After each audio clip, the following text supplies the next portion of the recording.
Welcome back, treasures. Today I am making a dragon's nest for this dungeon party that, yes, is still coming. I'm still crafting for it. So if you want to see how I make a dragon's nest, stick around. I'm taking this decorative shred in just a plain brown and a green, and I kind of flattened it out so it wasn't that kinkiness anymore. And then I'm going to just hot glue it around the outside of the top of this basket. And I'm going to do the whole entire basket all the way around.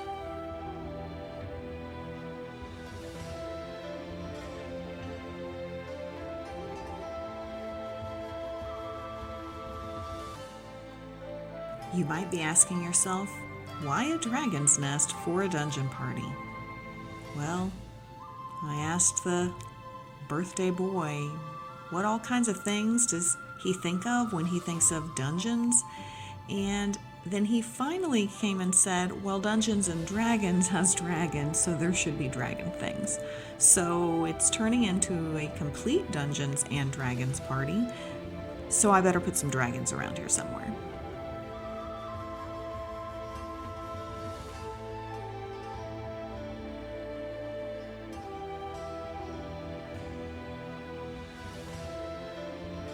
Once that's done all the way around, now I'm going to add some raffia just towards the bottom of the basket, but not on the very, very bottom of the basket. I still want it to be able to sit flush and not wobble too bad. So I'm just kind of doing the bottom rim of this basket, and I'm not completely gluing it, but I'm just making sure that it is going to stay, so any really loose chunks I'm kind of just securing with a little bit more hot glue.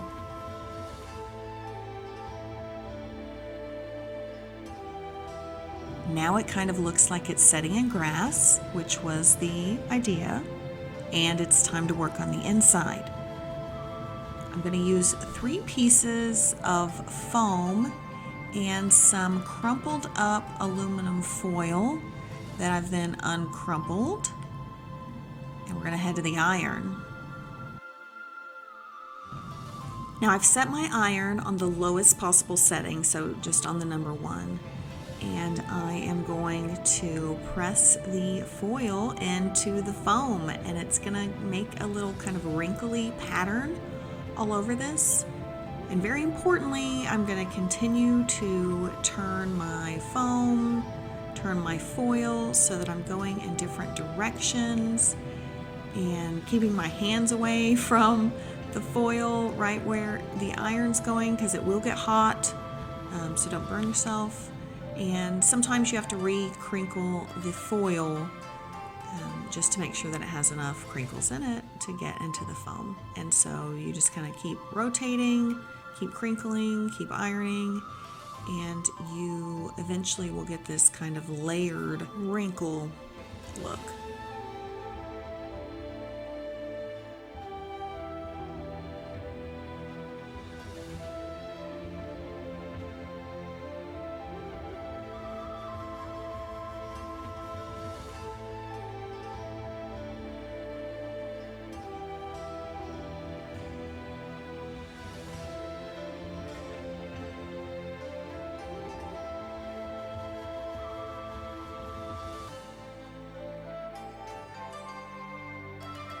So here's how they all look after ironing, and now it's time to paint. This first one that's kind of a peach color, I'm going to paint orange, and I'm going to get it nice and in the cracks. I watered down this orange just a little bit to make sure that I could really get it in all the cracks, and then wipe it off of the top. Because I'm going to come do a different layer on the top in a minute.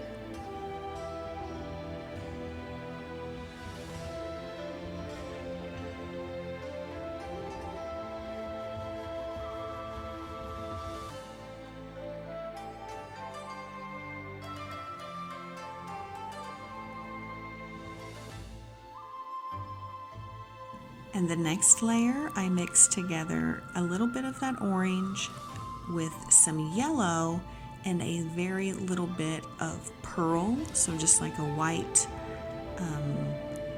kind of iridescent color as well. Mix those three together, and then I'm doing a dry brush technique, so I get a little bit of paint on my dry brush and then take most of it off before I brush it on. And what that does is it just leaves it on the very top, and it doesn't get this lighter paint into any of those cracks that we got the orange into just one layer ago.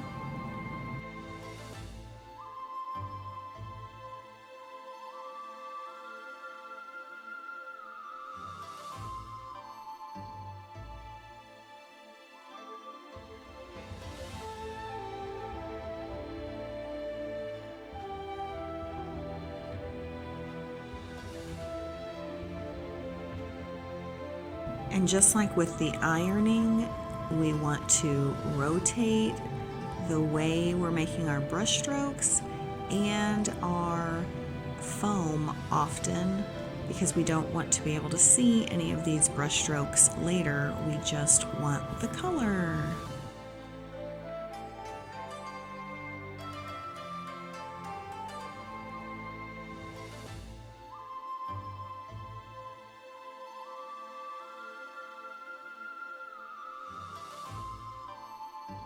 I think that looks pretty good. So now to start on the next one.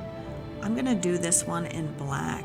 I want to show you that you don't have to work with the color of the foam that you ironed, that you put your wrinkles into. You can make that any color you want. So it's going to end up looking a little like leather. Not completely. I mean, it is fake, guys. Come on. But it looks pretty good. So you can put black down like I'm doing on this and wipe it back off like you saw I kind of did, and I'll do on the next one as well. But for this, I decided I'm going to do a solid black base. So I'm painting it in. Again, I watered it down to make sure that it really gets into all the cracks. So it's not runny, but it's not really thick paint. I don't want it to fill in the cracks. I just want it to darken it all. So the next foam, I'm painting black, and then I am going to wipe some of that black off. So I just want the black to be really in the cracks. I don't want the foam to be just a solid black. And you'll see, this one's kind of a gray. I'm going with a gray.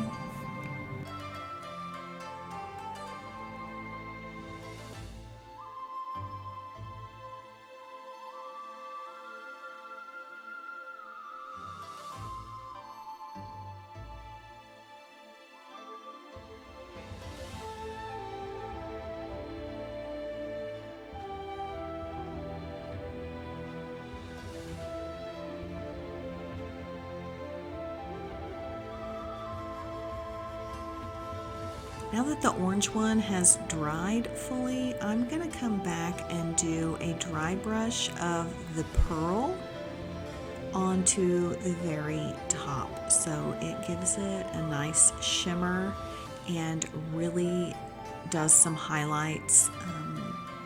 So it definitely looks, I don't know, better after the pearl, I think.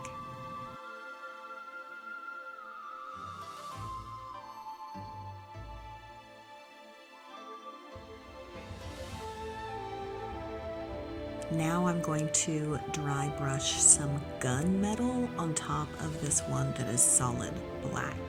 So I've done this before to make some little mini hats, and I think this is my favorite look for this wrinkled foam. But you can really do it with any colors that you choose.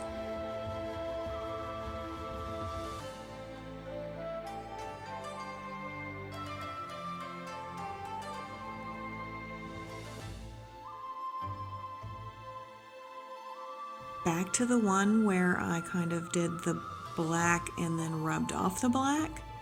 Now I'm going to do a dry brush of gray.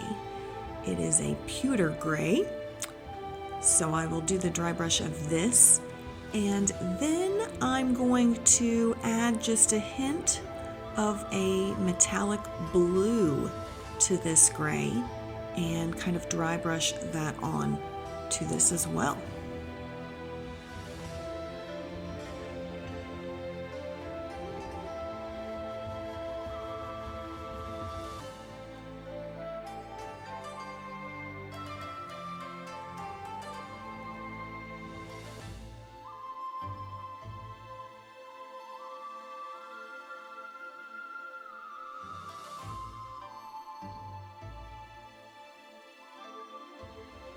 Last, I'm going to hit the top of this with the dry brush of the pearl, and so that's going to give it that hint of sheen.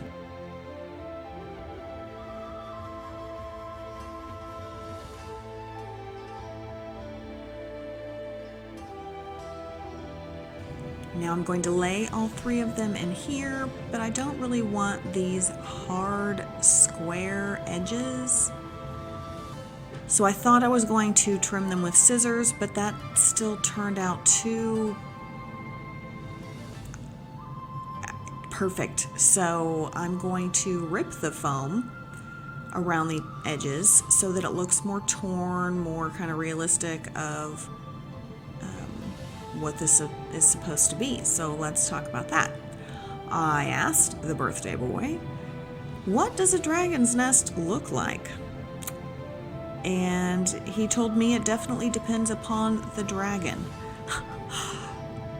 I have no idea what kind of dragon this is, so I said, well, just give me a generic imagination. What does a dragon's nest look like? If you don't have any idea what the dragon is, you just see this nest and you know it's a dragon's nest.